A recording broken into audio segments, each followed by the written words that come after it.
क्या है? बढ़ाऊंगा? गर्म उबार मुफ्त होने दीजिए। चिंता ना करिए, वहां तक भी सुनेगा। तो आदरणीय शास्त्री जी, बाकी सभी मौजूद सारे क्रांतिकारी साथियों, सबको हाथ जोड़कर नमस्ते मेरे।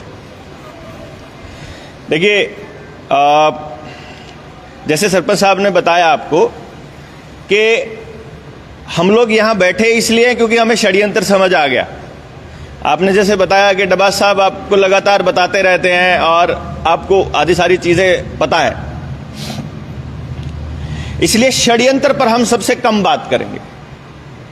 वो इसलिए कि उसके चरण इतने ज्यादा हैं, एक एक चरण पे अलग अलग बात हालांकि करी हुई थी, लेकिन वो चैनल्स उठ गए, वो दोबारा से डालेंगे। वीडियोस पड़ी हुई हैं अपने पास, तो आपको एक एक चीजें क्लियर हो जाएंगी अलग अलग।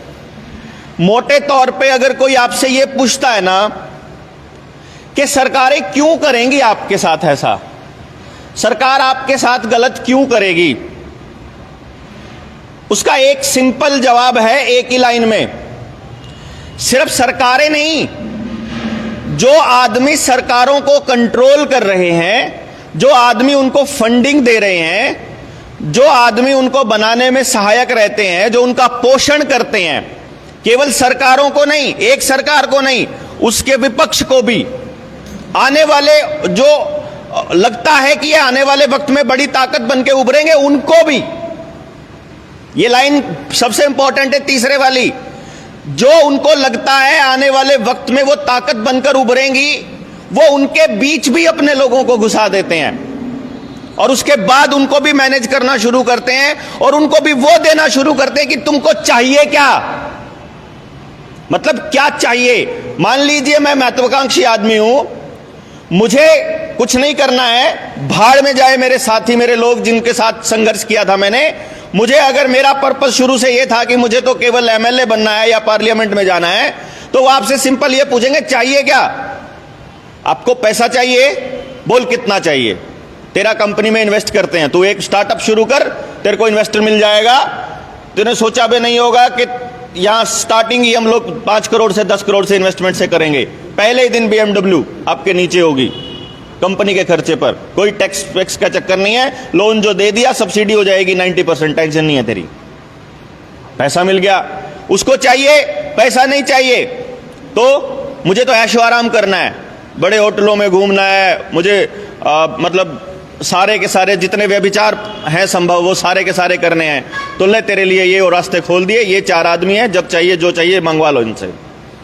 तुमको सत्ता में जाना है, हम लेके जाएंगे। मीडिया पे 4 इंटरव्यू बढ़िया से करो, अच्छे से सवाल पूछो, नेशनल मीडिया पे आप बन गए फेस।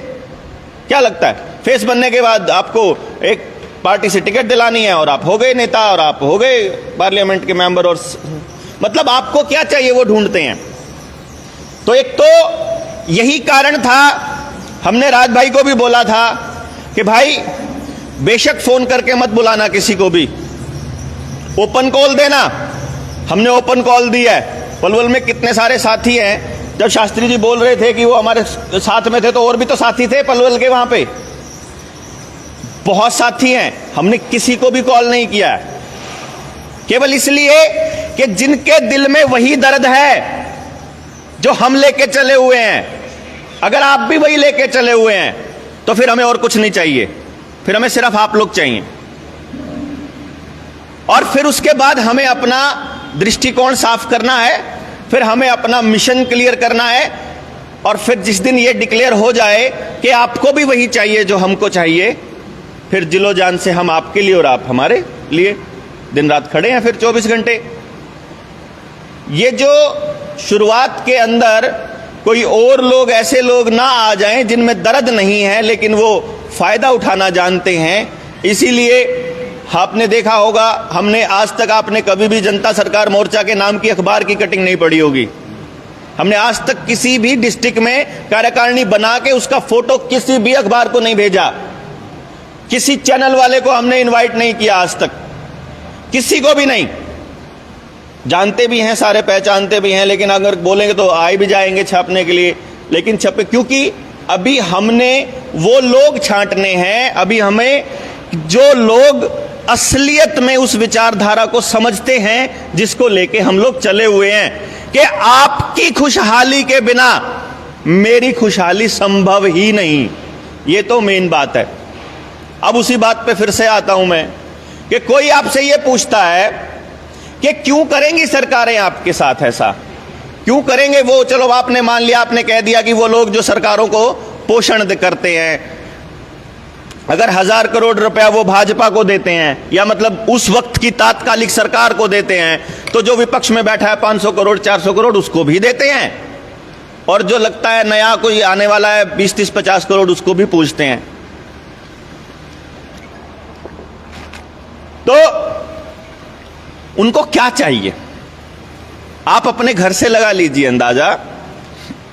जो आदमी घर में पैसा कमा के लाता है वो चाहता है कि मेरे घर के सदस्य जिनको मैं खाने को देता हूं वो सारे मेरे हिसाब से चलने चाहिए। तुमको बोल दिया ये, तुम जब बोल दिया खाना, जिस टाइम बोल दिया चाय, जिस टाइम बोल दिया, और जब बोलें कि तुम्हें ये काम करना है तुम्हें नहीं करना है वो सब मेरे हिसाब से चले। ऐसे ही वो लोग कहते हैं कि तुम्हारे को पैसा हम देते हैं। आपने ध्यान दिया हो स्कूल बन रहे हैं, एसएसए का पैसा है, कहां से आया? वर्ल्ड बैंक से। लॉकडाउन लगा, 100 अरब डॉलर कहां से आया कर्जा? वर्ल्ड बैंक से। तो जो वर्ल्ड बैंक को चलाते हैं, जो यूनाइटेड नेशन को चलाते हैं, वो तो कहेंगे ना हमारे हिसाब से चलो। अब 135 करोड़ लोग हैं, इनको अपने हिसाब से चलाना तो संभव ही नहीं है।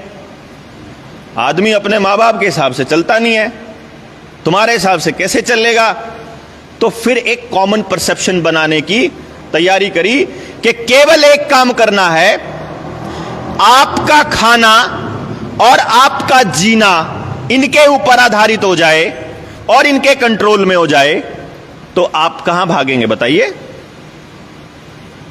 मान लो आपका खाना जिसके हाथ में, वही तो बात है ना, जो खाने को दे रहा है वही कंट्रोल करेगा ना। जैसे बंदर को मदारी करता है ऐसे ही। इसीलिए आपको सरकार के निर्णय पर जब भी कोई क्रिटिकल एनालिसिस करना हो तो केवल इतना समझिए, क्या इससे आपकी आवागमन की टेस्टिंग तो नहीं हो रही है, या ट्रेसिंग तो नहीं हो रही है, या उसका सर्वेलेंस तो नहीं हो रहा है, आपके ऊपर निगरानी तो नहीं रखी जा रही है, या ये देखिए कि इस वाले स्टेप से मैं स्वावलंबी बनूंगा या उसके ऊपर निर्भर हो जाऊंगा। सिर्फ इतना सोचिए भाई। एक तो आपके घर में, आपके गांव में एक कुआं है, उस कुएं से सारे के सारे सभी 36 बिरादरी के लोग पानी लेते हैं, तो क्या आपको किसी के ऊपर निर्भर रहने की जरूरत है? और एक दूसरा है कि सरकार आपको पानी देती है सप्लाई से, कि टैंकी का पानी आएगा पाइप से, अगर उधर से नहीं आया तो उस दिन आपको नहीं मिलेगा। इसीलिए पहले आपके कुएं खराब करे गए, पहले आपके जोहड़ खराब करे गए, जोहड़ मिलके इकट्ठा होकर के रिपेयर ना कर ले, उसको ठीक ना कर ले, तो वो नाले बनाए गए। अब गौ रक्षा ना कर पाए हम लोग, गायें हमारे लिए घाटे का सौदा हो जाए, तो गौचरण भूमि को पहले खत्म किया भाई। जब जो हमारे घर में जो हमारे मतलब दुख सुख के साथी जिनको हम लोग अपना पशुधन बोलते हैं, उसको जगह ही नहीं मिलेगी चरने के लिए बाहर। जब बाहर जाने के लिए ना उसके पास तालाब है, ना अब उसके पास गोचरण या मतलब जंगल है चरने के लिए, तो वो घर में खड़ी रहेगी। घर में खड़ी रहेगी तो वो बीमार होएगी। जो हमारा पशु खड़ा रहेगा एक जगह पर पूरा दिन बंधा रहेगा, वो बीमार कन्फर्म है होगा, उसको चलना तो पड़ेगा ही पड़ेगा 1 2 5 4 किलोमीटर। तो अगर वो चर के नहीं आएगा तो वो आपको जहर ही देगा, दूध नहीं देगा। ये इन्होंने इंतजाम किया। हम लोग अपने स्वास्थ्य को ठीक ना रख पाए। अब देखिए क्या है, जंगल में बाहर घूमने जाते थे, मिट्टी में ही मिल जाता था, 2-4 दिन के बाद कुछ और होता। जंगली सुअर है, वो अपना उसको अपने आप सफाचट कर देते होते थे, अगले दिन मिलता भी नहीं था, क्योंकि जंगल में जानवर रह रहे थे। भाई वन्य प्राणी कैसे बचेंगे जब जंगल बचेगा?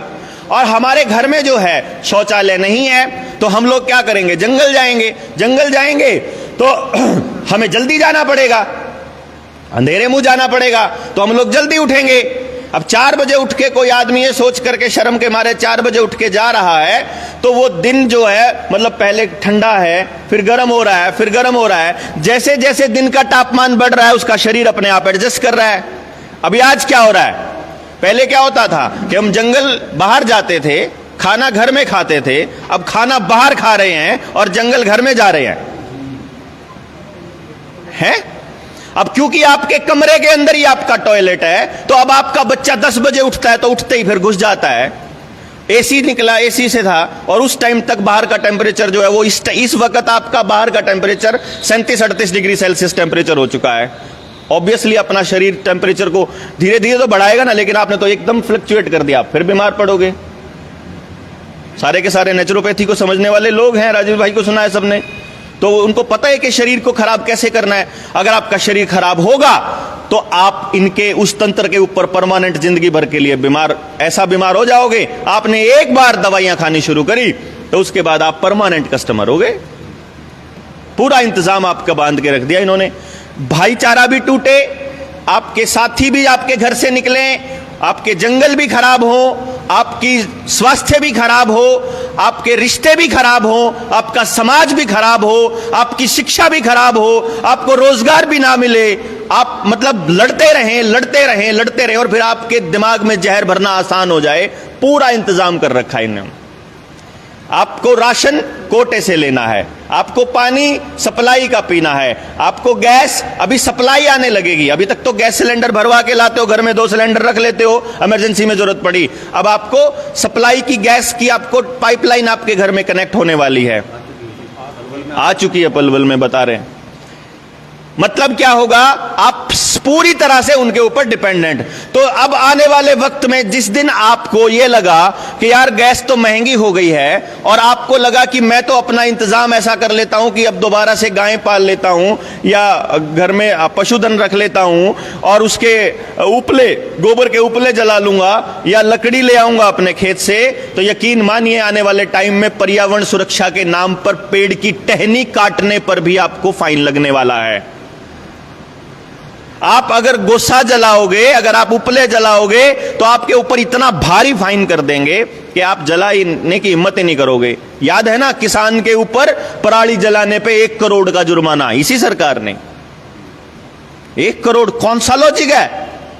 आधा एकड़ जमीन हो अगर किसी की और 1 करोड़ का फाइन, आप उसको पराली जलाने लग रहे हो, तो गया वो तो सारी जिंदगी उसकी तो अगली पुश्ते तक भी गुलाम, उस पैसे को कर्जा उसको उतारते उतारते। तो आपके साथ आने वाले टाइम में लकड़ी और उपले जलाने पर यह होने वाला है।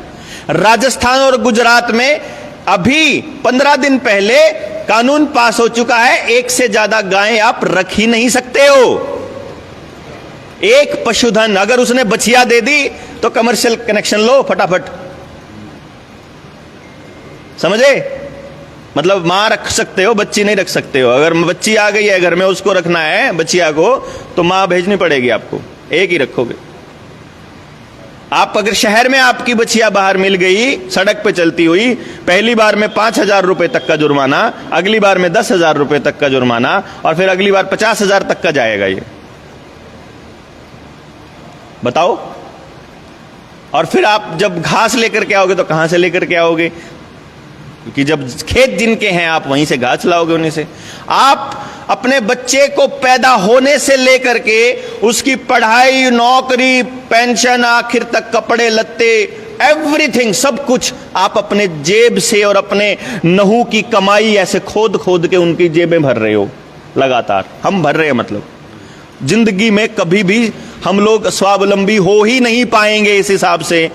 जब एक गांव का एग्जाम्पल मैं देता होता हूं, अगर आपको ध्यान हो, कि 4,000 के वोट वाला गांव, यानी अगर किसी गांव की 5,000 6,000 जनसंख्या हो या 4-4,500 वोट हो, उस गांव में लगभग 1200-1300 बच्चा शहर में पढ़ने के लिए जाता है, और 4-5 स्कूल होते हैं शहर में। मतलब ऐसे तो बहुत सारे होते हैं, पर जिसमें मोटा पैसा जो गांव वाला जो पढ़ाता है अपने बच्चे को, जो शहर में पढ़ने भेजता है, तो आपके पास मैक्सिमम जो पैसा है वो उन्हीं 5-6 लोगों को जाता है। और 1300 लोग अगर आते हैं तो एवरेज 3-4 हजार की निकल, क्योंकि किसी किसी स्कूल की फीस 10,000 भी जाती है, किसी की 2-2.5 हजार भी है। तो हमने ये कैलकुलेट किया था कि 53 लाख रुपया एक गांव से शहर में 5 मालिकों के घर जा रहा है। 53 लाख महीने का, साल का नहीं, साल का 6 करोड़। अगर एक गांव से, मीडियम सा गांव बता रहा हूं, बड़े गांव में तो कई 100 करोड़ की बात हो जाती है 5-6 साल में। अगर एक गांव से 6 करोड़ रुपया अगर शहर जा रहा है गांव से, उसी गांव के अंदर 2 सगे भाइयों का यह हाल कर रखा है कि बड़ा भाई जो है वो 3 रुपए किलो सब्जी बेच के आता है, सुबह गोभी बेच के आता है मंडी में, और उसका छोटा भाई जिसने बीच में दीवार खींच रखी है वो उसी मंडी से 15 रुपए किलो खरीद के वापस लाता है। सेम भाई।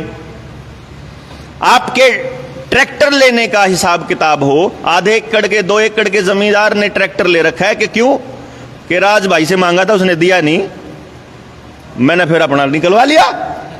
ऐसे कैसे निकलवा लिया कि फरत तो देनी थी। अरे फरत तो देनी थी बोले भाई, तेरा जमीन तो वहां चलेगी, इसकी किस्तें कहां से पाड़ेगा।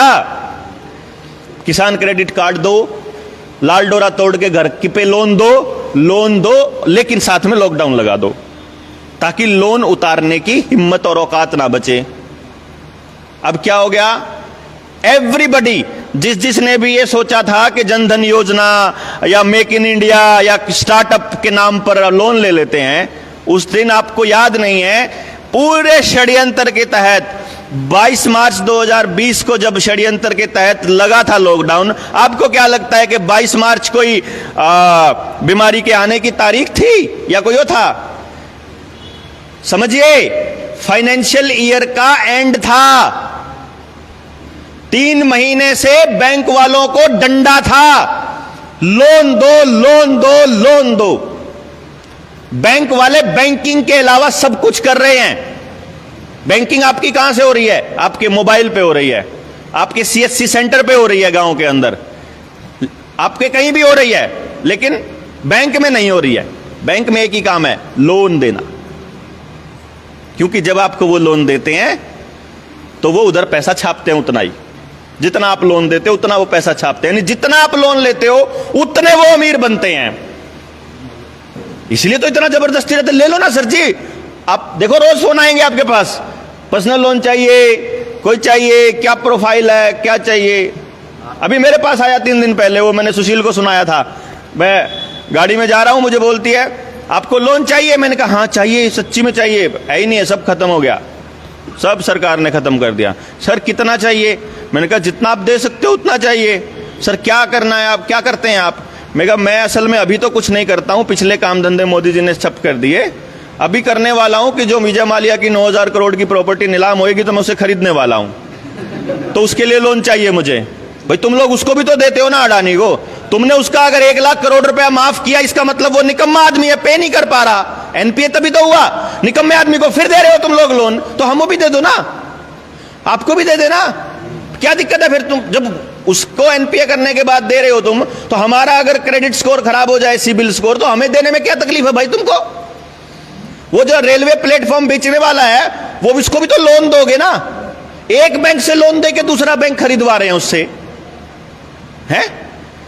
3 लाख करोड़ की प्रॉपर्टी का डिपार्टमेंट 4-4 हजार करोड़ रुपए में, 12-12 हजार करोड़ रुपए में दे रहे हैं उसको, और वो भी लोन दे के। आपके घर में आपका राशन वाला जो है उसको जियो मार्ट के साथ कनेक्ट होना पड़ेगा कंपलसरी, और अगर आप कनेक्ट नहीं होगे तो वो दुकान ठप हो जाएगी, क्योंकि आप ले ही नहीं सकते उससे। क्यों नहीं ले सकते? आपने चीनी बोल दिया दुकानदार को, आपका पड़ोस में रमेश है, उसकी दुकान है, रमेश भाई चीनी क्या रेट है? 55 रुपए किलो है। और वो रमेश भाई देखता है कि जो भी सामान, मतलब चीनी तो नहीं खाते हम लोग कोई सा भी चीनी को तो जहर मानते हैं या जितने बैठे हैं सारे लोग, मतलब खांड ही कह दो, देसी खांड खरीदने हैं, अगर गुड़ खरीदने हैं, कुछ भी खरीदने हैं, तो वो लोग ये कहते हैं कि जी 55 रुपए किलो है। अरे यार ऑनलाइन तो 50 रुपए आ रही है। भाई फिर ऑनलाइन नहीं कर ले, मेरे को तो पड़ता नहीं खाता, मैं तो 54 रुपए आती है, मैं तो 55, मैं तो इससे कम दे नहीं सकता हूं, क्योंकि वो आपसे, आपका भाई है, पड़ोस में रहता है, वो आपसे ज्यादा लूट नहीं सकता आपको। लेकिन वो आपको 50 रुपए दे रहे हैं ऑनलाइन।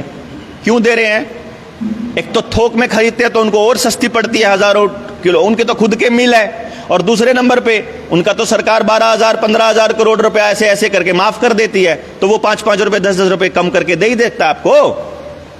बड़े सामान में 100 रुपए 200 रुपए तो आपको इसलिए सस्ती मिलती है। तो हम भी लोग भी ऑनलाइन प्रमोट करते हैं, और ऑनलाइन प्रमोट करने का मतलब सरकार ये देख रही है कि देश की जनता कितने प्रतिशत खर्चा ऑनलाइन करती है और कितने प्रतिशत कैश करती है। और जिस दिन उसको ये लगने लग गया कि 90% खर्चा आप ऑनलाइन अपने मोबाइल से करने लग गए हो, उसी दिन डिजिटल करेंसी आ जाएगी। डिजिटल करेंसी मतलब टोटल कंट्रोल। उसके बाद आपके 100 रुपए अगर खुलेंगे बैंक से, तो वो 100 रुपए मेंशन होगा। आप मांगोगे सरकार से कि 100 रुपए चाहिए, कहां जाना है, कि हमें यहां से फरीदाबाद जाना है तो बस की टिकट लेनी है, तो 100 रुपए रिलीज होंगे आपके। वो भी इस आधार पर रिलीज होंगे कि आप सरकार की बात को चुपचाप मानते हो कि नहीं मानते हो। ये मैं आज की बात नहीं कह रहा हूं, ये मैं उस फ्यूचर की बात कह रहा हूं जिसको ये बनाने जा रहे हैं, जिसको न्यू वर्ल्ड ऑर्डर कहते हैं, जिसको सोशल क्रेडिट सिस्टम बोलते हैं। ये चाइना में पिछले 10 सालों से चल रहा है, और चाइना को सुपर पावर बनाने का खेल इसीलिए चल रहा है। चाइना, अमेरिका, रशिया तीनों भाई मिलके वैसे ही खेल खेल रहे हैं जैसे अंडरवर्ल्ड के डॉन अपना अपना एरिया बांट लेते हैं कि चरस में तू फालतू चक्कर नहीं करेगा, गांजा मैं बेचूंगा, अफीम तुम बेचना, दारू तुम बेचना, प्रोस्टिट्यूशन तुम देखना, चाइल्ड ट्रैफिकिंग तुम देखना।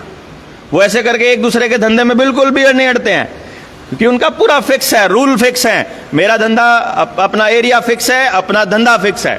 इसी तरह से इनका फिक्स है। चाइना से जो सामान इंडिया इंपोर्ट करता है, रशिया और अमेरिका से नहीं आएगा वो सामान। समझ गए ना? रशिया आपको युद्ध का सामान देगा, आपका पैसा लेगा, वो आपसे गोल्ड लेगा। अमेरिका आपसे हर पॉइंट पे लेगा। जैसे ही आप एक लाइक करते हो तो आपका माइक्रोसॉफ्ट को उसका रॉयल्टी जा रहा है। आपका लैपटॉप खुलते ही उसको रॉयल्टी जा रहा है। क्यों जी? वही सुंदर पिचई, वही सब मिलके, सब मार्क जुकरबर्ग, जितना आप क्लिक करते हो सारा पैसा वहीं जा रहा है। वहां चाइना का कोई इंटरफेयर नहीं है। चाइना से जो खिलौने आते हैं, जो इलेक्ट्रॉनिक का सामान आता है, वहां पे अमेरिका का कोई इंटरफेयर नहीं है। समझ रहे हैं? तो आपका पैसा जब गांव से पैसा जब शहर जा रहा है और शहर से पैसा विदेश जा रहा है, तो आपके पास क्या बच रहा है? थोड़ा बहुत बचा था जमीन, पशुधन और सोना चांदी। उसके लिए भी लोन शुरू कर दिया, पशुधन पे भी लोन, जमीन के बाद घर पे भी देना शुरू कर दिया, पशुधन पे भी देना शुरू कर दिया, गोल्ड पे भी बड़े बड़े बोर्ड नजर आएंगे आपको, बैनर्स। अब मरता क्या ना करता भाई, जो पड़ा है चलो गिरवी रख के ले लेते हैं, बेच थोड़ी रहे हैं, लेकिन गिरवी रख के दोगे तो वापस कहां से दोगे भाई? कमाई तो आपकी होने ही नहीं देंगे। अब धीरे धीरे धीरे धीरे जैसे ही आप खाली, उसके बाद आप टोटली डिपेंडेंट। मैं 2-3 चीजें देख रहा था कि खेती के 3 कानून थे। आप में से किसी ने एसेंशियल कमोडिटी एक्ट पढ़ा था? किसी ने पढ़ा? नहीं पढ़ा। मैंने वो अपनी नीडर इंडिया वाले पे डाला हुआ है, खेती के कानून कैसे एक दूसरे के दुश्मन थे, उसमें पढ़ना देखना। और फिर मैं कल जो है नेशनल हेल्थ बिल पे दोबारा बनाऊंगा एक वीडियो, कल परसों में। आप देखना कितनी कमाल की बात है। खेती के एसेंशियल कमोडिटी एक्ट के अंदर लिखा हुआ था, अगर देश के अंदर कोई एक्स्ट्रा ऑर्डिनरी कंडीशन आती है, जैसे युद्ध, कोई बीमारी, कोई आपातकाल, कोई सूखा या बाढ़ आ जाए, तो देश के अंदर जो वैल्यू चेन पार्टनर्स हैं, वैल्यू चेन पार्टनर्स कौन? जैसे अंबानी, अडानी जो पैकिंग साइलोज में रखते हैं, उनका अनाज को सरकार नहीं छेड़ सकती और उनकी कीमतों में वृद्धि के पे ऊपर सरकार कुछ नहीं कहेगी। लेकिन जिसके पास अनाज खुला पड़ा है, वो अनाज सरकार देश हित में उसके घर से निकाल सकती है। समझ रहे हैं? खुला किसके घर में रहता है? किसान के घर में। ये था। अभी जो नया नेशनल हेल्थ बिल आया है, वो ये कहती है कि अगर सरकार को यह संदेह है कि आपके जानवर, आपके पशुधन संक्रमित हो सकते हैं, तो वो उनको डिकंटामिनेट या डिसइंफेक्ट कर सकती है। मतलब उसमें मारना तक लिखा हुआ है। अगर आपका राशन लगता है कि आपके घर में खाना जो है वो कंटेमिनेटेड हो सकता है, तो उसको नष्ट किया जा सकता है। अगर आपकी फसल खड़ी हुई खेत में अगर लगता है कि इसमें वायरस आ गया है, उसको जलाया जा सकता है। समझ रहे हैं पॉइंट को? मैं दे देता हूं। मेरा नाम है जी देवेंद्र बल्हारा, और मैं करनाल से हूं वैसे बेसिकली, और एजुकेशन पे काम कर रहा हूं पिछले 20-22 सालों से। और मैं पहला पर्सन हूं इंडिया का जिसने इस चीज़ के ऊपर काम किया कि अभी हम 3 साल की उम्र से लेकर किसी भी एज के बच्चे को ये बता सकते हैं कि इस बच्चे के पास ये टैलेंट है और कुदरत ने इसको इस तरह के काम करने के लिए पैदा किया है। तो ह्यूमन साइकोलॉजी और मास साइकोलॉजी पे मैं काम कर रहा था। तो ये तो न्यू वर्ल्ड ऑर्डर को जब समझा, जब खेती के जो कानून थे उनको पढ़ के और फिर उसको कनेक्ट किया, तो फिर षड्यंत्र समझ में आया। तो ऐसे था ये। तो आपने कहा था कि फूड क्राइसिस जो है वो इंडिया में नहीं आ सकता है। देखिए, इसका इंतजाम किया था पंडित नेहरू ने 1955 में कि देश में कभी भी भूखमरी ना आए भारत के अंदर। तो उन्होंने अमेंडमेंट किया था खेती के कानून बनाने के ऊपर संविधान के अंदर, जब उन्होंने ये कहा कि वैसे उससे पहले खेती जो है वो स्टेट सब्जेक्ट होता था, केंद्र को उसके ऊपर कानून बनाने की इजाजत नहीं थी। तो उन्होंने एफसीआई लाने के लिए उसके अंदर अमेंडमेंट किया कि केंद्र भी कानून बना सकता है। समझे ना? और फिर एफसीआई आया। एफसीआई को यह कहा गया कि आपने कम से कम 2 साल का अपना अनाज जो है वो सुरक्षित रखना है।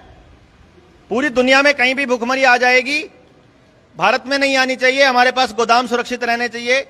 किसान को समृद्ध किया कि एफसीआई उसका अनाज खरीदती रहे, गरीब आदमी भूखा ना मरे, तो एफसीआई के माध्यम से कोटे के थ्रू उसको अनाज मिलता रहे। क्योंकि स्टेट वेलफेयर स्टेट का यह काम होता है कि कोई भी आदमी कम से कम भूख से नहीं मरना चाहिए। तो इन्होंने सबसे पहले क्या किया, एफसीआई के लिए प्रिक्योरमेंट को खत्म किया पहले, और एफसीआई के अंदर एफसीआई को बदनाम करने के लिए ऐसे लोगों को प्रमोट किया जो लोग अनाज को सड़ा देते हों, जो लोग अनाज को खराब कर देते हों। वो करते रहे तो लोगों के अंदर एक गुस्सा आया कि सरकारी डिपार्टमेंट तो ध्यान नहीं रखता है, तो प्राइवेट प्लेयर्स को ठेका दिया कि तुम हमारे लिए स्टोरेज का काम शुरू करो। तो अंबानी और अडानी ने साइलोज बनाने शुरू किए 2016 में। तो अब मैक्सिमम अनाज जो है वो उनके पास स्टोर है, अब हमारे पास स्टोर नहीं है। सरकारी डिपार्टमेंट के पास अनाज होने का मतलब क्या है कि वो जनता का अनाज है। प्राइवेट के पास होने का मतलब क्या है, वो प्राइवेट है। ठीक है ना? अगर आपके दान के पैसे से कोई सामान आया हो तो आपका अधिकार है, आपके टैक्स के पैसे से कोई सामान आया हो, लेकिन अगर मेरे पैसे से आया तो वो मेरा है। इसी पे हम चर्चा कर रहे थे। तो इन्होंने क्या खेल खेला कि एफसीआई का जो अनाज था कुछ सड़ा दिया, कुछ समंदर में फेंक दिया, कुछ रख लिया। तो जो 250 लाख मीट्रिक टन अनाज एफसीआई के पास स्टोर रहता था, आज के वक्त केवल 40 लाख मीट्रिक टन बचा हुआ है।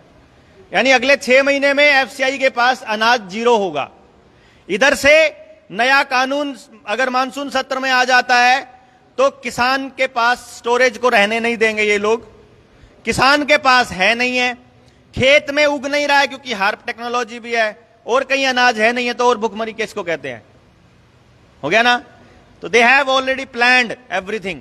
इन्होंने सोच रखा है कि आपको काबू करने का एक ही तरीका है, आपकी सोच पे काबू करो, साइकोलॉजिकल ऑपरेशंस चलाते रहो। जहां जाएं आपके अंदर एक डर का माहौल होना चाहिए कि पुलिस आ गई, कि कैमरे लगे होंगे, चालान कट जाएगा स्पीड का, वो आ जाएगा, इसका चालान कट जाएगा, इसका कट जाएगा, ये हो जाएगा, वो हो जाएगा। आप देखिए, किसी डिपार्टमेंट में चले जाइए, आपने आधार कार्ड से कनेक्ट नहीं किया है इसलिए आपका काम नहीं होगा, आपने ये नहीं किया इसलिए नहीं होगा, आप ऑनलाइन ही करिए सब कुछ। ऑनलाइन में डिपार्टमेंट बंद हैं, साइट नहीं काम कर रही है, हर डिपार्टमेंट के ऊपर ओवरलोड है, ताकि वो आप गालियां देते हुए निकलो कि हरामजादे जो है ना ये सरकारी नौकरी करने वाले काम नहीं करते, ताकि इनको प्राइवेट करना आसान हो जाए। प्राइवेट करना मतलब उनके हाथ में जाना। तो आपके पास कुछ ना बचे, गांव की सामूहिक जमीन ना बचे, गांव के पास कोई संसाधन ना बचे, खेती करने के लिए जमींदार के पास हिम्मत ना बचे, उसको आगे खर्चा करने के लिए पैसे ना बचे, बीज उसका अपना ना हो, बाजार में बीज चाहे बीमार दे दे।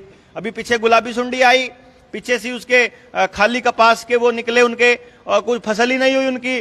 जब रेवाड़ी के अंदर पूरी की पूरी मतलब 10-10 एकड़ 20-20 एकड़ जिसने लगाई हुई थी, जीरो पैदावार हुई, कहां जाएगा वो? ऊपर से फाइनेंस कंपनियां जितनी हैं, इंश्योरेंस कंपनियां जितनी हैं, उनके थ्रू जनता का पैसा लूटे जा रहे हैं। उतना ही पैसा किसान के खाते से कट रहा है, उतना ही पैसा स्टेट गवर्नमेंट दे रही है, उतना ही पैसा नेशनल गवर्नमेंट, सेंट्रल गवर्नमेंट दे रही है। 3-3 जगह से हमारी इंश्योरेंस कंपनियां पैसा ले रही हैं, लेकिन किसान को मुआवजा नहीं मिल रहा है, वो अभी भी वहां बैठा हुआ है। मतलब क्या है? अब प्राइवेट प्लेयर्स को इसलिए बंद करना है, प्राइवेट में भी छोटा दुकानदार कोई नहीं बचना चाहिए। सारे दुकानों के अंदर ऑनलाइन घुस गया है। एक मिस्त्री बचा हुआ था, उसके लिए इन्होंने BS6 वाला चालू कर दिया कि BS6 वाली गाड़ियां केवल एजेंसी में ठीक होएंगी, BS4 वाली गाड़ियों को कबाड़ बनाते जाओ, धीरे धीरे निकालते जाओ, तो अगले 10 साल में देसी दुकानदार बर्बाद हो जाएगा। तो दुकानदार भी बर्बाद, खेती वाला भी बर्बाद, नौकरियां रहेंगी ही नहीं, आप मालिक रहोगे नहीं, आप सब कुछ। अभी कितने लोगों ने मजबूरी में लगवाया कि जी दूसरी डोज से कैसे बचेंगे, उनको ये खतरा है नौकरी से निकालेंगे। अधिकतर यूथ जिम जाता है, जिम जाने के लिए ये प्री और आफ्टर पता नहीं क्या क्या और मल्टीविटामिन वगैरह ये ले रहे हैं, इसके ऊपर तो सब। देखो, जो यूथ बॉडी बिल्डिंग के लिए ये ले रहा है, सप्लीमेंट्स ले रहा है, मैं ये समझता हूं कि कुदरत से ऊपर कुछ भी नहीं है। जो लोग यहां बैठे हैं और जो जनता सरकार मोर्चा के अंदर लोग हैं, वो इस चीज के पक्षधर हैं कि जितना आप अपने शरीर को कुदरती पोषण दोगे उतना बढ़िया है। आर्टिफिशियल तरीके से केवल बॉडी बिल्डिंग दिखाने के, केवल बॉडी को बनाने के लिए आप अलग से सप्लीमेंट लेते हो। मुझे लगता है कि ये केमिकल्स के अलावा और कुछ भी नहीं है। और जितने भी लोगों ने अपने जवानी के दौर में ये गलतियां कर दी हैं, अब जब वो बड़े हो गए हैं, 10-20 साल बाद जब एक्सपीरियंस अपने बताते हैं, तो आज वो मेरे को लगता है किसी लायक बचे नहीं हैं वो, जिन्होंने भी उस वक्त सप्लीमेंट्स लिए थे।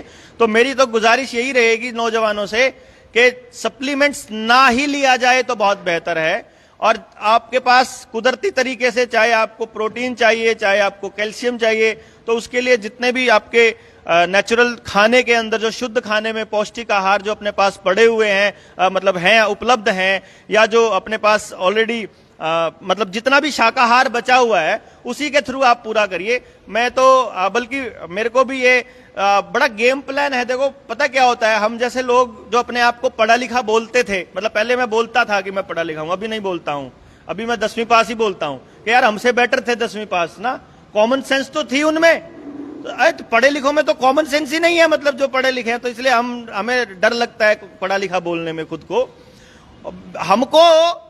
हमको ये सिखाया गया पता नहीं कैसे कि मेरा बेटा टेनिस खेलता है, मतलब नेशनल चैंपियन है लॉन टेनिस का वो था। अभी उसको बचपन में कि इसको नॉनवेज खिलाओगे तो ये मतलब जो है ना प्रोटीन इसको ज्यादा मिलेगा, ऐसा प्रचारित किया गया। मैंने भी शुरू करा दिया।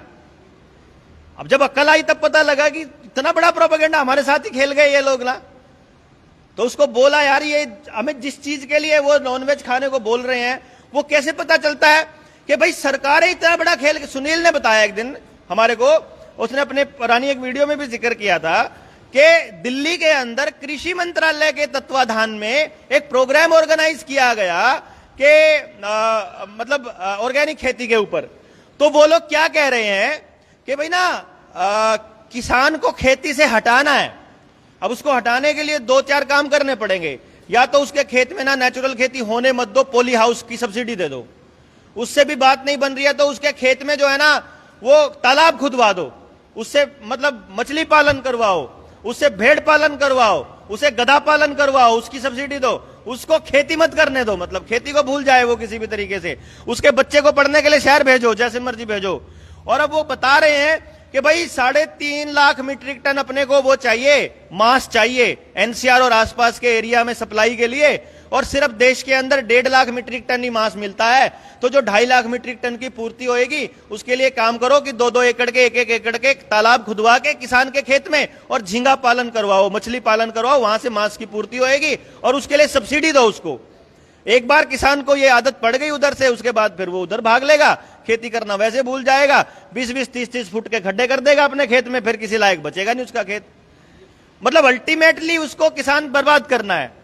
और वो मांस को, प्रवृत्ति को बढ़ा रहे हैं बेसिकली, मतलब चाहे कैसी भी हो मांसाहार को। और इधर एनसीआर के एरिया के अंदर जितने पब्स खुले हुए हैं, जितने बार्स खुले हुए हैं, वो पूरी तरह से अपनी नई जनरेशन को खत्म करने का पूरा बीड़ा उठा रखा, उन्होंने ठेका ले रखा है कि इतनी पब्लिक को हम बर्बाद कर देंगे, इतनी को तू कर, इतनी को तू कर। और हमारे ही लोगों को प्रमोट कर रहे हैं ना। वो हमारे बीच का आदमी जाके अपना बार खोल रहा है, तो हम जैसा आदमी बड़ा चौड़ा होकर कहता है कि यार चलो पांडे जी के बार में चलते हैं, या राव साहब के बार में चलते हैं, उसने बार खोल रखा है और वहां चलते हैं और उसमें करते हैं। बलारा साहब ने बार बना रखा है, वहां हुक्का बार है, वहां फलाना बार है, चौड़ा होके पड़े रहते हैं। और मतलब प्लान कि जो मोबाइल से बच जाएगा, जो आपके नशे से बच जाएगा, वो वहां पहुंचो, उनके लिए वहां इंतजाम कर रखा है। आप किसी भी तरह से कल्चर खत्म करनी है, किसी भी तरह से आपको आपका प्राकृतिक जीवन खत्म करना है, उनको प्रकृति से जितना दूर होते जाएंगे आपको नष्ट करना उतना आसान हो जाएगा। प्रकृति से जितना जुड़े रहेंगे उतना आप ताकतवर रहेंगे, आत्मनिर्भर रहेंगे, फालतू किसी के साथ बकवास नहीं करोगे, उतना ही संचय की प्रवृत्ति आप में नहीं आएगी। जैसे ही आप प्रकृति को देखते रहोगे आपको पता रहेगा कि नहीं, इतना टेंशन लेने की जरूरत नहीं है, वो देख रहा है, उसने देखना है कि किसको क्या देना है, कैसे देना है, तो वो अपने आप करेगा, उसको आप कुछ भी कहिए। तो ये था। और साथी का कोई सवाल? डॉक्टर वैसे तो आपने सारा कुछ बता दिया, लेकिन एक फिर भी शायद हो सकता है, मैं रिपीट कर रहा हूँ अपना सवाल। मैं जनता सरकार मोर्चा से जुड़ता हूँ। आपने बता दिया भाई ना पैसा है ना कोई बैंक बैलेंस, लेकिन शरीर है मेरा, मैं शरीर आपको दे रहा हूँ।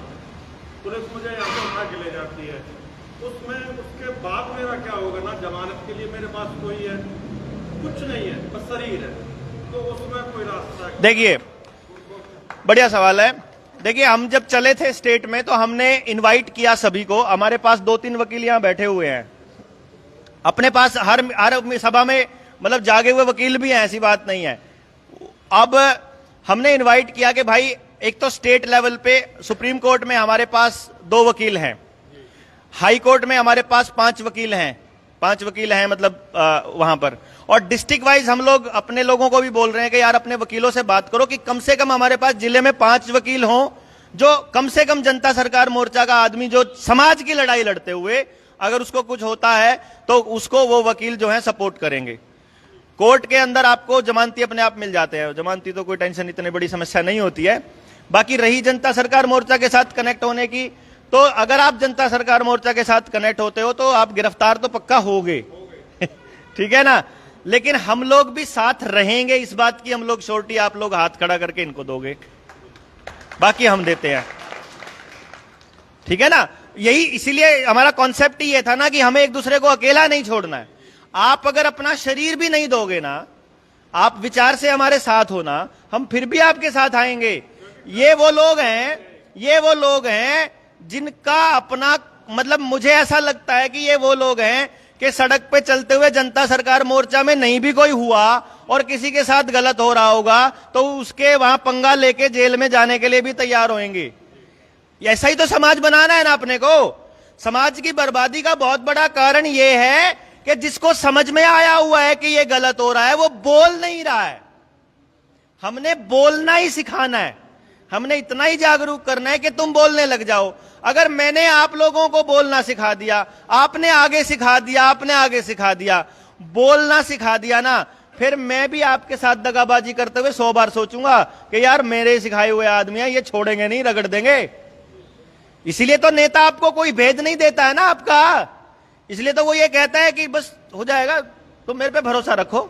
अपन ये कह रहे हैं अपने पे भरोसा बिल्कुल नहीं रखना है, मेरे पे नहीं रखना है, अपने पे रखो, मेरे से निकालो, मेरे पास जितना हो सारा निकाल लो, जितना वकील साहब के पास हो ले लो, जितना आयुर्वेद का हो इनसे ले लो, जितना खेती का हो उससे ले लो, ले ला के बोलना आता हो उसका ले लो, वकील साहब से वकालत का ले लो, सारा सीख लो, समझ लो, और फिर जब अपना इस्तेमाल करना हो तो उसके बाद फिर जो आदमी गलत, अगर मैं आपको ट्रेनिंग में, डिस्ट्रिक्ट वाली में, स्टेट वाली में, जब हम ट्रेनिंग में आपको यह सिखा देंगे कि मेरी भाषा जब इस तरह की हो जाए, मेरी नहीं मतलब मैं आपको यह सिखाऊंगा किसी की भी भाषा जब ऐसी हो तो उसका यह मतलब होता है, तो आपको मेरी भी तो समझ आ जाएगी। जिस दिन पलटेगी उस दिन नया आदमी खड़ा करने का रास्ता भी हम ही बताएंगे आपको कि जिस दिन हमारी पलटे उस दिन नए आदमी तैयार करना आपका काम है।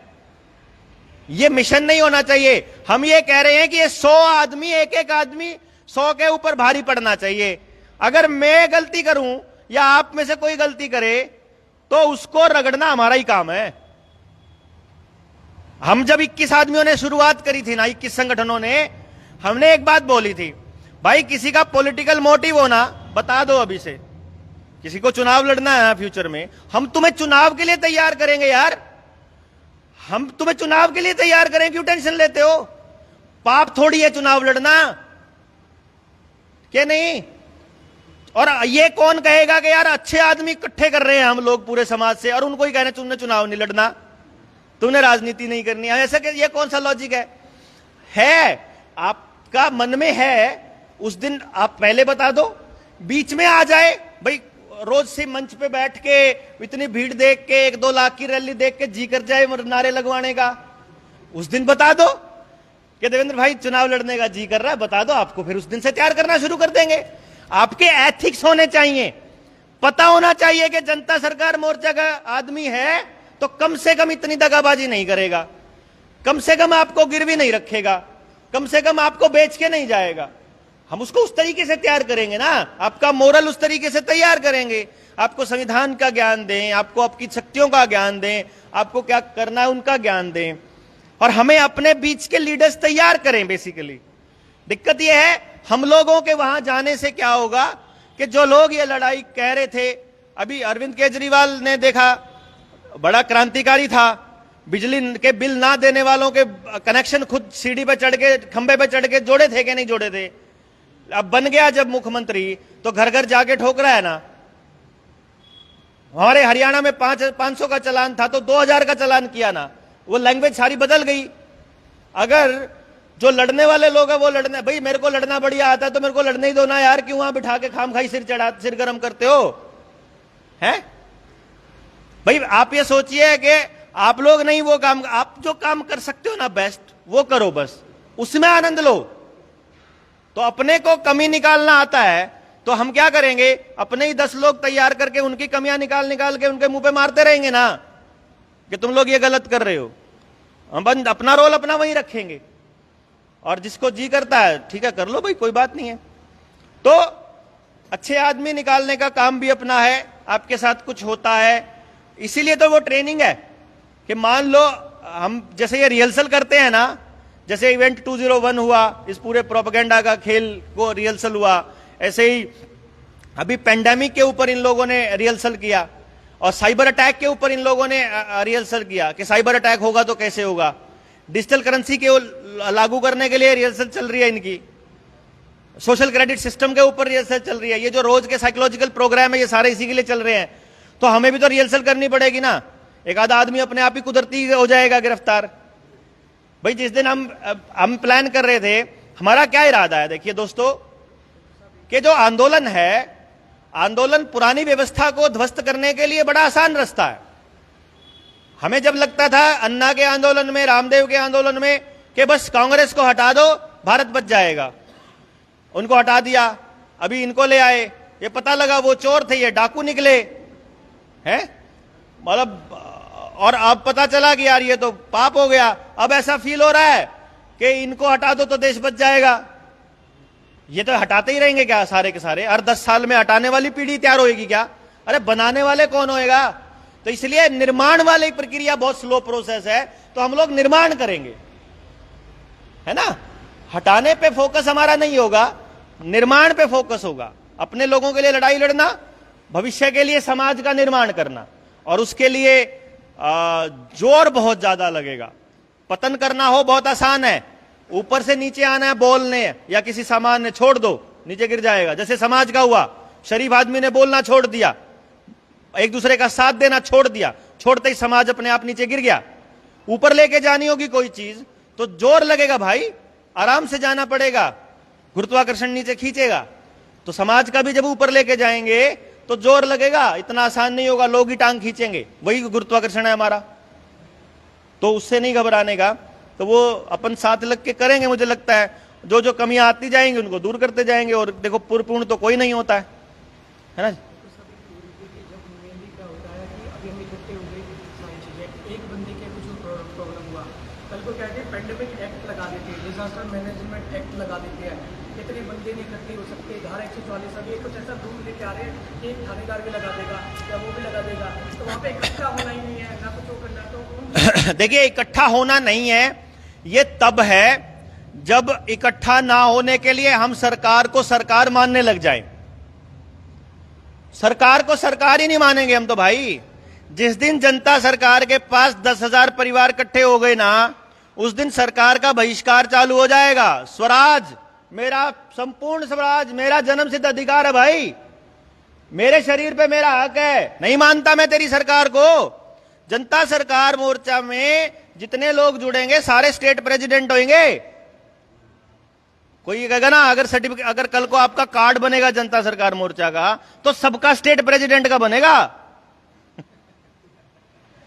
मेंबर नहीं होगा कोई भी बीच में। हाँ, हमें अपनी सरकार बनानी पड़ेगी तो इनके एसडीएम से बात करने के लिए एसडीएम भारत हरियाणा सरकार, एक होएगा एसडीएम जनता सरकार। एसडीएम से बात करने हमारा एसडीएम जाएगा, डीसी से बात करनी हमारा डिप्टी कमिश्नर अपना जनता सरकार का जाएगा भारत सरकार के डिप्टी कमिश्नर से मिलने। भाई हम अपना सरकार पैरेलल, अपनी पैरेलल व्यवस्था खड़ी कर लेंगे भाई, तुमसे नहीं होती तो। देखो ठीक है, हमें खाना चाहिए, सुरक्षा चाहिए, शिक्षा चाहिए, समाज चाहिए। इतने लोग वैसे भी इकट्ठे हो गए तो अपना तैयार कर लेंगे। और मुझे यह लगता है कि जितने लोग ये होंगे ये इतने पे थोड़ी रुकने वाले हैं, परिवार को बढ़ाने का काम करेंगे अपन लोग। बस इस बात का ध्यान रखना है जो मैंने शुरू में बोला था कि कॉल जब करने लगोगे उस आदमी को छांटना है जो आदमी आप ही की सोच पे बैठा हो। किसी को बचाना है किसी नरक से, वो नरक के बीच में बैठा होगा तो किनारे तक लाने में ही जोर लग जाएगा सारा। तो जो पहले से सोचने के लिए, समझने के लिए, सुनने के लिए तैयार बैठा है उस पर टाइम लगाना है। अब आगे से जो सुनने के लिए तैयार नहीं है ना, अभी उसको अभी रुक तू, पहले तेरे से इतने टाइम में मैं 4 आदमियों को बचा सकता हूं, तो उनको ढूंढो और ये पता करो, जैसे मैंने बताया कॉल करके कि भाई हाँ रोहित तू मेरे साथ है, हाँ भाई साथ हूं, तो जनता सरकार मोर्चा की स्टेट की मीटिंग होगी तो आएगा, आऊंगा। साथ में अपने जैसे तेरे सर्कल में कितने लोग हैं, ला सकता है? नहीं ला सकता, लिख दो नहीं ला सकता। वो कहता है मैं 2 लेके आऊंगा, लिख दो 2। तेरे को भी आना है, तेरी घरवाली को भी आना है, परिवार को परिवार से मिलाना है। क्यों जी? ठीक है। इसी तरीके से अगला वाला कहता है भाई सरकार हमारे साथ दगाबाजी नहीं कर सकती, तुम लोग पागल हो रखे हो, लिख दो भाई। अगला बंदा अभी तैयार नहीं है, उसको नहीं अभी लेके जाना। वो हमारे लिए भीड़ का हिस्सा नहीं बनना, हमने भीड़ इकट्ठी नहीं करनी।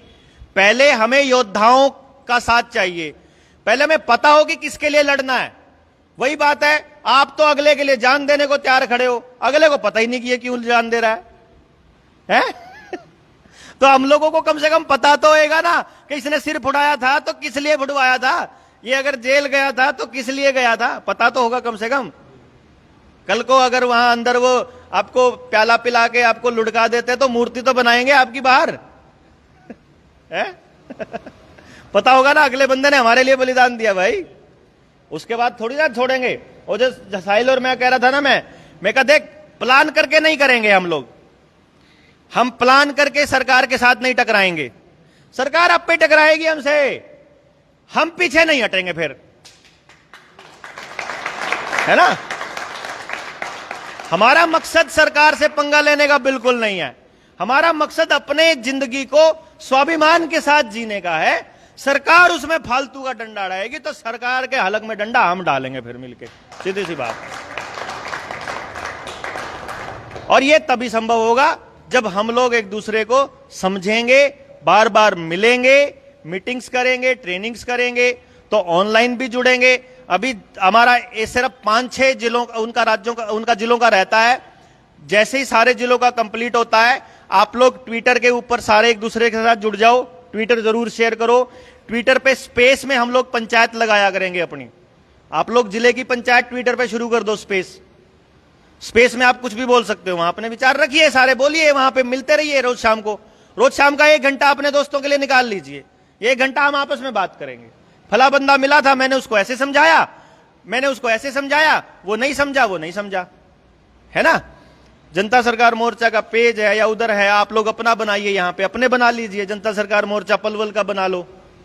फिर आप अपने अपने यूट्यूब चैनल पर अपनी अपनी बातों को कहना शुरू करो। कोड वर्ड्स में जैसे पूरा वर्ड मत बोलो, और जो वैक डैश और सीन बोलना पड़ता है, पूरा इकट्ठा नहीं बोल सकते क्योंकि वो पंगा डालता है।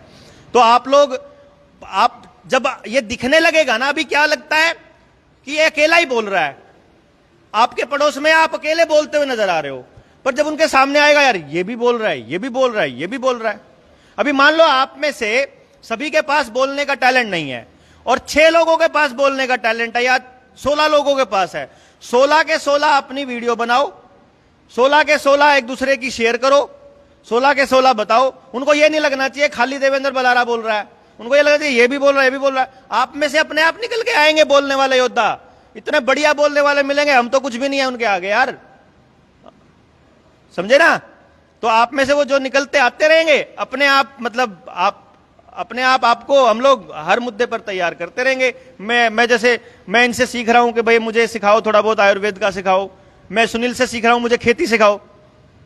मेरा खेती एरिया ऑफ इंटरेस्ट नहीं है, पर 4 आदमी मेरे से पूछने लगे तो 4 शब्द तो हो बोलने के लिए मेरे पास।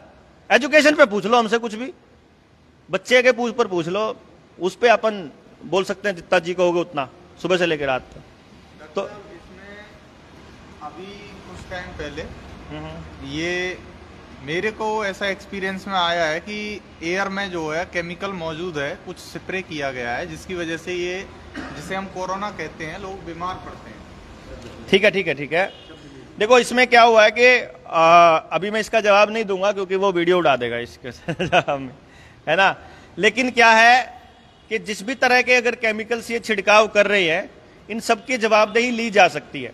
टोल टैक्स वाली भी जवाबदेही ली जा सकती है, बच्चों की फीस पे भी ली जा सकती है, बच्चों की एजुकेशन पे भी ली जा सकती है, रोजगार पे बेरोजगारी पे भी ली जा सकती है, कल को रेट ज्यादा बढ़ा देते हैं इस पे भी ली जा सकती है, बेफजूल के आदेशों पे भी ली जा सकती है, जो दुकानदारों का बिजनेस ठप हुआ इस पे भी हो सकता है, जो लॉकडाउन लगा करके सत्यानाश किया सिस्टम का पूरा, और जो लोगों को साइड इफेक्ट हुए उनके हर जाने पे भी बात हो सकती है। खूब होगी, पर पहले हमें पता तो वो लड़ने वाले कौन है। फिर तो पब्लिक जब आएगी, हमें अपना जो ग्रुप है, इंटरनल ग्रुप जिसके लिए जी जान से पागलों की तरह साथ देना है, उनकी पहचान होना बहुत जरूरी है। और जनता सरकार मोर्चा की जिला इकाई का गठन का यही मकसद है। इसीलिए हमारी जिला इकाई गठित हो गई कि जी कौन प्रधान बना के, तो कोई आई नहीं हमारे पास, स्टेट में ही नहीं कोई प्रधान, हम जिले में किसको बनाए है जी। हम दिशा निर्देश, अभी देखिए क्या है मुद्दा है, आप लोग मुद्दे मीटिंग बुलाइए, उसी दिन एक मीटिंग के लिए आप चाहे हफ्ते की मीटिंग रख लो, अपनी डिक्लेयर कर लो भाई हफ्ते में हम लोग मिलकर बैठा करेंगे, सैटरडे संडे को। आप अपने साथ ले आओ जिसको भी लाना है, एक उस दिन का अध्यक्ष चुनो, उस दिन का डिक्लेयर कर दो कि ये दोबारा तब बनेगा जब सारे बन चुके होंगे। भाई उभरने दो ना आप लोगों के बीच की कला को, क्यों एक कोई चौधरी बनाना खाम खाई है। आप लोग करिए, एक बना, आज का प्रेसिडेंट बना, आप मुद्दे रखिए, लिखित में रखिए उसको कागजों के ऊपर कि फला बंदे का ये सुझाव था, इसका ये सुझाव था। अगर नहीं समझ में आ रहा हो कि किसको पहले प्रायोरिटी पे ले, तो वोटिंग करा लो कि भाई इसके ऊपर कितने लोगों का मत है, पहले नंबर पे ये होना चाहिए, इस पे कितनों का मत है, जिस पे ज्यादा लोगों का हो कर लो, कोई बात नहीं फिलहाल के लिए। नहीं तो जिससे ज्यादा लोगों का भला होता हो वो कर लो। आप मतलब वो ना लड़ने का बहाना कर लो अपना, भाई वो दूसरी मीटिंगों में लड़ने के बहाने होते हैं मीटिंग खराब करने के होते हैं, हम लोग मीटिंग को सुचारू करने के बहाने ढूंढ लेंगे कि भाई अच्छा कैसे किया जाए ज्यादा लोगों का। इसमें इतना सा मतलब आपको कोर चीज याद रखनी है कि हमारा जो ध्येय है वो इंसानियत जीव मात्र के लिए लड़ना है। अब उसमें हम कैसे अपना योगदान दे सकते हैं वो आपकी जरूरत के हिसाब से सब जगह अलग अलग होता है, तो वो आप तय करेंगे जब कभी ऐसा महसूस होगा कि हाँ हम लोग इतने लोग हो गए हैं कि अब हमें सुचारू रूप से चलाने के लिए कोई तय कार्यक्रम मानदंड बनाने पड़ेंगे, वो मापदंड भी बना लेंगे, है ना जी।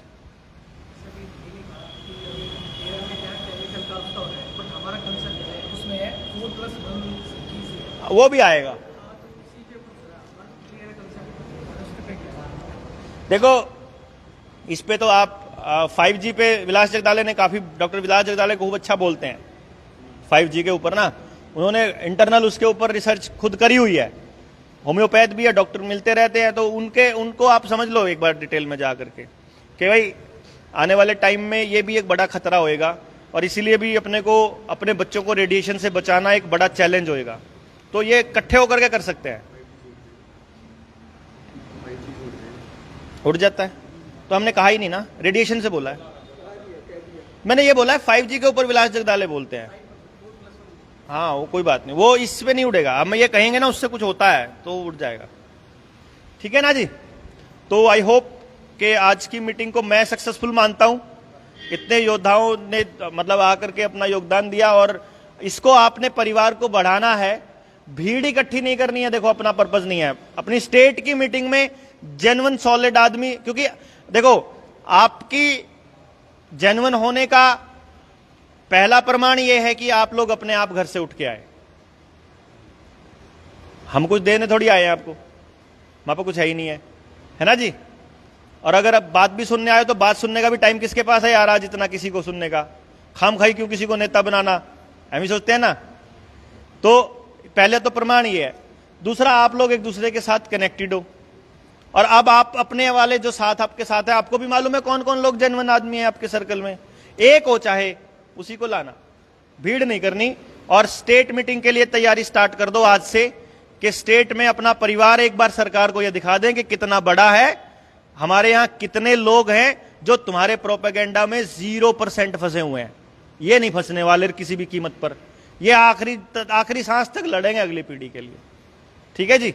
तो हाँ जी, खत्म हो गया। अभी तक देखो मीटिंग सुनी आपकी, विचार भी जाने, प्रभावित भी पहले थे, राजीव दीक्षित जी से ज़्यादा प्रभावित थे, और आपके भी विचार कुछ कुछ वैसे ही लगते थे, अब भी लगते हैं। लेकिन जो आज की मीटिंग सुनी, मुझे ये लगता है कि जैसे पहले आप कोरोना विषय पे चले थे ना एक पे, तो उसको बेस करके सारे आ गए, और वो सक्सेस भी रहा है, और आगे हो सकता है सक्सेस भी रहे। हो सकता है मैं गलत हूँ, सारे भाई मुझसे सहमत ना हो, लेकिन अपनी पर्सनल व्यक्त करने का मुझे अधिकार है, इसलिए मैं बोल रहा हूँ। मुझे ऐसा लगता है ज़्यादा जगह तो उंगलियां फंसाने की कोशिश नहीं की जा रही है, एकदम खिचड़ी टाइप ना बन जाए, आगे बात ही ना संभले। जैसे कि फॉर एग्जाम्पल मैं दूंगा, जातिगत नहीं है, लेकिन मैं उस चीज़ में था इसलिए मुझे पता है। जाट आरक्षण आंदोलन हुआ था आरक्षण को लेके, लेकिन वो एकदम ऐसा चेहरा उभरे यूपी से हरियाणा में आके यशपाल मलिक जी, कि बहुत डिमांडेड और एकदम बहुत चमकदार चेहरा हो गए थे। लेकिन उसके बाद क्या हुआ, उन्होंने जेएसएस की तरफ मोड़ दिया था उस पूरे रखो की जाट सेवा संघ बनाएंगे जसिया में। उसके लिए कलेक्शन लेनी शुरू कर दी, और बिला हम जाटों के बच्चों को फ्री शिक्षा देंगे, ये देंगे, वो देंगे, फलाना देंगे। पहले आरक्षण वाला मुद्दा तो क्लियर किया नहीं, दूसरे मुद्दे में टांग अड़ा दी। आंदोलन एकदम ऐसे गया था और पीक की तरह ऐसे नीचे आ गया। वही कहीं ये ना हो कि कोरोना की तरह आंदोलन, और चेहरा तो पीक पे चल गया डॉक्टर साहब आपका, कहीं ऐसा ना हो ज्यादा चीजों में उंगलियां फंसाने से फिर वही डायरेक्ट नीचे आ जाए, और इन सभी के मन में जो जोश और उमंग और क्रांति की भावना पैदा हुई है, कहीं वैसे ही ठंडी ना हो जाए, जैसे जलती हुई जैसे चिंगारी थोड़ी सी जली और उसमें भर लोटे पानी गिर दिया और बिल्कुल बुझ जाहिर करनी हो गई थी, कुछ होता है ना। ठीक है, नहीं बिल्कुल मलिक साहब, आपका डर जायज है, लेकिन मेरी इतनी सारी बातों में कहीं भी ये नहीं है कि हम कहीं उंगलियां फंसाने जा रहे हैं। हमारा पहली प्रायोरिटी है एक दूसरे की रक्षा, दूसरी प्रायोरिटी है एक दूसरे की सुरक्षा के साथ साथ ये भावना की एक परिवार की तरह बढ़े। भाई ये तो चलो इनका प्रोपेगेंडा 2033 तक चलेगा, फिर 33 के बाद क्या करेंगे? इस रिश्ते का क्या करेंगे? कल को हमें अपने बच्चों के लिए शिक्षा व्यवस्था का करना पड़ेगा कि नहीं करना पड़ेगा? भाई कुछ तो करना पड़ेगा ना। और मैं तो ये नहीं कह रहा हूं कि हम करेंगे, हम तो ये कह रहे हैं कि आप लोगों के बीच से ही तैयार हो, आप ही तय करोगे ना आपको क्या चाहिए।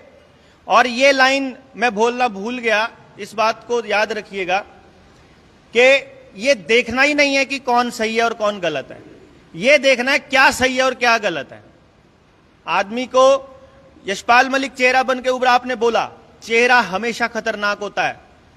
अगर ये आंदोलन खड़ा करते हैं सरकार के इस प्रोपेगेंडा के खिलाफ, मान लो आप, और वो चेहरा उभर जाता है कि एक चेहरे को बताना है, मेरा चेहरे का इतना इस्तेमाल करिए कि लोग उसको सुन रहे हैं, उसको इतना इस्तेमाल करिए, उसको क्रेडिबिलिटी मत दीजिए, सुन ले, वो डिसाइड तो खुद कर सकते हैं ना।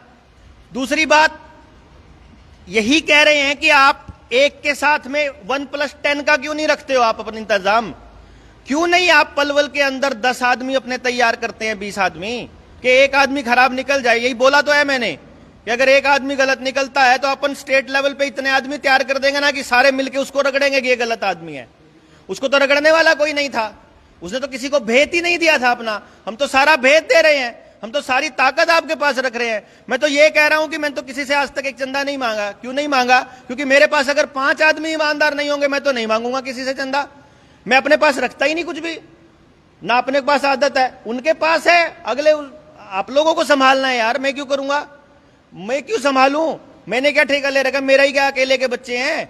आपके भी है ना, आपको अपनों की भी चिंता है ना, तो आप करिए ना साथ लग के, आप आइए ना आगे। यही लाइन नहीं बोलनी है कि आप आगे बढ़ो हम पीछे। ये तो लाइन का तो कांटा मारा है ना पहले नंबर पे कि भाई देवेंद्र भलारा आगे बढ़ो हम तुम्हारे साथ है। इस लाइन का ही बहिष्कार है पहले नंबर पे। हमें, अगर आपको देवेंद्र भलारा अच्छा लगता है, अगर आपको वो जेन्युइन लगता है, अगर आपको लगता है कि वो ठीक रास्ते पे, तो उसके जैसे और तैयार करना, ये काम है अपना। अगर वो ठीक लगता है, गलत लगता है वहीं पे कांटा मारो, आगे बढ़ो, कोई और देखो। तो एक्चुअली क्या है, देखो, जिंदगी सिर्फ सांस लेना भर तो नहीं होता है भाई। अगर हम मान लो यही करें कि संगठन का मतलब सिर्फ इतना तो नहीं है ना। इसीलिए तो जनता सरकार मोर्चा के बैनर के नीचे आने को नहीं बोल रहे हैं ना। हम बोल रहे हैं आप बना लो बैनर, हम आपके साथ आएंगे। मकसद सिर्फ इतना सा है कि ये 100 लोग 500 लोग इकट्ठे हुए, बस। बैनर की नहीं है हमारे को कोई वो भूख, कोई ये नहीं है कि आपको हमें हमारी सदस्यता ग्रहण करनी है, बिल्कुल कोई इरादा नहीं है। आप बिना संगठन बनाए संगठित करना, सिंपल लॉजिक है। नेतृत्व विहीन नहीं बनाना, नेतृत्व खड़े करने हैं। जाट आंदोलन खराब होने के पीछे और कोई आंदोलन खराब होने के पीछे एक बहुत बड़ा कारण होता है कि आप कुछ चेहरों को ही चेहरा मान लेते हैं। किसान आंदोलन की सफलता का एकमात्र कारण था कि चेहरा नहीं था कोई, नाम था मोर्चा। भाई संयुक्त किसान मोर्चा ने बोला है, 20-50 लोग भीतर बैठ के मतलब कुत्ता बिल्ली की तरह लड़ते थे, लेकिन बाहर निकल के एक मत होकर निकलते थे और अपना फरमान सुनाते थे। भाई 40 लोगों ने डिसाइड किया, तो यही तो मोर्चा बना रहे हैं अपन लोग। अकेले आदमी की बात नहीं चलेगी देवेंद्र भलारा की, मोर्चा बना है ना, मोर्चा डिसाइड करेगा ना भाई। आपको एक मुद्दा रखना है, एक रखिए। आपको दूसरा मुद्दे से डरने लगे दूसरा रख लो, तीसरे से लगे तीसरा रख लो। ऐसा बिल्कुल कोई इरादा नहीं है। यही कारण है कि हम आपको केवल एजुकेशन पे जो मुझे पता है वो मैं आपको दे दूंगा, जिसको हेल्थ पे पता होगा वो आपको दे देगा, जिसको होम्योपैथी का पता हो वो दे देगा, जिसने लेना हो ले लो, जिसने भाई खेती पे लेना हो वो ला देंगे, आदमी ला देंगे आपके बीच, जिसने स्पोर्ट्स का लेना हो वो ला देंगे आपके बीच, कला का लेना हो, आर्ट का लेना हो वो ला देंगे। ले लीजिए और अपने समाज के लिए इस्तेमाल कर लीजिए। बेसिक फंडा यही है कि अच्छे लोग आगे बढ़े। अब वो कैसे बढ़ते हैं क्या वो हमें भी नहीं पता भाई। देखो कल क्या करेंगे हमें नहीं पता है, लेकिन गलत चलने लगे तो आपकी जिम्मेदारी है हमको रोकना। और क्योंकि मैं पहले दिन से बोलता हूं, आदमी हूं, 100% सच निकलूंगा, सही निकलूंगा, सही करूंगा, ऐसा ही रहूंगा, मेरी कोई गारंटी नहीं है भाई। आप लोगों की जिम्मेदारी है ये, अपने नेता को चेक रखना, अपने भाई को पकड़ में रखना, अपने साथी को गलत रास्ते पे ना जाने देना, ये आपकी जिम्मेदारी है, समझे ना भाई। जिस दिन लगे कि ये आदमी धोखा दे करके गया है, उस दिन उसको रगड़ना भी आपकी जिम्मेदारी है भाई। इसमें मैं तो कह रहा हूं ना आपको कि आपको जिस दिन ये महसूस होने लगे ना, तो सारे मिलके वो करेंगे। तो ज्यादा लंबा नहीं करेंगे। आप कुछ बोलेंगे, आइए। प्रश्न तो और किसी का, हाँ प्रश्न हो किसी का तो बोलिए। हाँ भाई, हाँ बोलिए। जैसे बाद में हमारी आदमी रक्षा समिति आई थी, जैसे आप कुएं का एग्जाम्पल आपने लिया था, कुएं से हमने पानी पीना बंद नहीं किया, कुएं से पानी नीचे चला गया। इसका कहीं ना कहीं कारण जनसंख्या भी है। हमारी जितनी डिमांड बढ़, मैं बताता हूं, जनसंख्या नहीं है दोस्त, हमें हाइब्रिड सफेदे दिए गए। जिन सफेदों का इस्तेमाल किया जाना था दलदल के लिए, दलदल के आसपास पानी सोखने के लिए, हमें वो सफेदे दिए गए। हमारे अंडरग्राउंड वाटर को नीचे पहुंचाया गया बकायदा प्लान तरीके के तहत। जोहड़ हमारे प्लान 2010 का एक दस्तावेज है, सुनील बताया करता है, मेरा एक दोस्त है जो कुरुक्षेत्र विकास बोर्ड में काम, उसका दोस्त है, वो बताता है। वो कहता है कि हुड्डा सरकार में, कांग्रेस के राज में एक आदेश आया था कि जो ये लेटरिंग वाले खड्डे हैं, स्वच्छता अभियान के नाम पे इनको पक्के करके नालों को, जो नाले हैं, और वो खड्डे जो हैं उन नालों में खोल दो। तो जहां पर हमारे सारे के सारा पशुधन वहां पानी पिया करता था, सारे डंगर अपने उन जोड़ों के अंदर, और हम लोग कपड़े भी धो लिया करते थे, हम लोग वहां खुद भी नहा लिया करते थे, मैं नहाया हुआ हूं उन जोड़ों के अंदर। वो जोड़ मतलब गंदगी का ढेर बन गए और वो समाज को तोड़ दिया गया। तो वो जो अंडरग्राउंड पानी है ना, एक चीज हमेशा याद रखना दोस्त, बैठो, जनसंख्या कभी भी प्रॉब्लम नहीं हो सकती। ये मेरा अपना व्यक्तिगत विचार है। और मैं इसमें पूरी पूर्णता से, दृढ़ता से भरोसा करता हूं कि जिसको हम भारत माता कहते हैं, माता के लिए उसकी औलाद बोझ नहीं हो सकती। 8 पैदा हो जाएं या 7 हो जाएं, मेरी दादी की 8 औलाद थी जो उन्होंने पैदा करी थी, मेरी मां की 5 हैं हम लोग, ठीक है। और मतलब हम बोझ नहीं रहे कभी भी परिवार के ऊपर। हाँ, बोझ तब होता है जब कमाने वाला एक होता है और खर्च करने वाले सारे होते हैं। अगर हमने अपने परिवार को दक्षता दे दी, अपने बच्चों को सिखा दिया, स्किल दे दी, तो बच्चा स्किल, जितना एक आदमी काम करता है ना, उसके 10वें हिस्से से भी कम खाता है वो।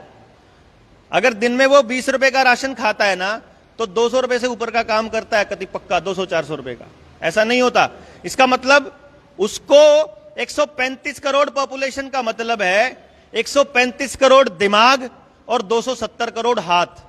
जो प्रशासन, जो प्रतिनिधि उनका इस्तेमाल करना नहीं आता जिस चौधरी को, वो कसूरवार है, वो बच्चा कसूरवार नहीं है।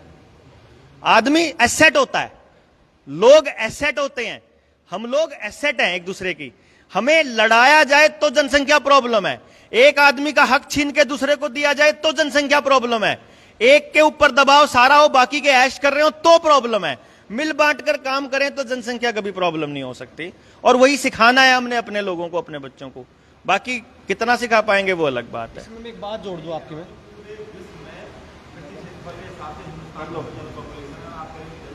नहीं आपका जो सोचना है ना, सुनिए राज भाई, एक तो जो पहले पानी वाले पे आ जाते हैं, आप अगर किसी बुजुर्ग से बात करोगे ना अपने गांव में,